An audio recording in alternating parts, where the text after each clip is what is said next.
చంద్రబాబు గారు మాట సార్ 500 కోట్లతో రిషికొండ ప్యాలెస్ కట్టారు, దాంతో 2 మెడికల్ కాలేజ్ కట్టారు చంద్రబాబు గారు ఆరోపణ చేస్తారు. రిషికొండలో నువ్వు చెప్పి హోటల్ రిసార్ట్ కార్యక్రమం ఏదైతే ఉందో 230 కోట్లు 240 కోట్లు అది పొద్దు విశాఖపట్నానికి నిజంగా ఆనిముత్యంగా ఉంది. అదే చంద్రబాబు నాయుడు యోగా కోసం యోగా గుర్తుందా? యోగా అనేది గుర్తుందా? ఒక్కరోజు ప్రోగ్రామ్ యోగాకు ఖర్చు పెట్టిందంటే 330 కోట్లు. 330 కోట్లు కనీసం నేనన్నా 240 కోట్లు పెట్టి బ్రహ్మాండమైన బిల్డింగ్ కట్టి విశాఖపట్నానికి తలమానికంగా ఉంది ఆ బిల్డింగ్. ఈ పొద్దు కూడా పోయినాను అనుకో, ఆ బిల్డింగ్ లోకి ఎవరైనా పోయి చూస్తే విశాఖపట్నం అంతా పోయి టూరిస్ట్ ప్లేస్ కింద కనపడుతుంది.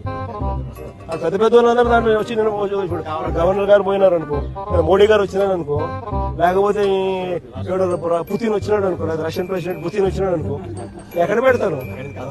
బ్రహ్మాండమైన రాజభవనం లాంటి బిల్డింగ్ అది 230 కోట్లతో కట్టినందుకు మాన్యుమెంట్ అక్కడ తయారైంది. వేరే ఇక్కడ ఒకరోజు యోగా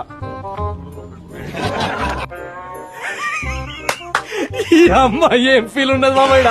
రోజు 330 కోట్లు 330 కోట్లు ఆవిరి. దాన్ని ఏమంటారు? స్కామ్ కాకపోతే నా మాటలకి ఖర్చు పోయి ఆ మాటలకి ఎంత ఖర్చు పెట్టాను ఒకసారి మీకు అందరు కూడా ఏ ఉంది కదా, ఒకసారి అమెజాన్ లో పోయి కొట్టండి, ఒకసారి మ్యాట్ ఖర్చు ఎంత అవుతుంది, వీళ్ళు ఎంత ప్రొక్యూర్ చేసినారని చెప్పి చూస్తే 50% తక్కువ ఉంటే నన్ను అడగండి.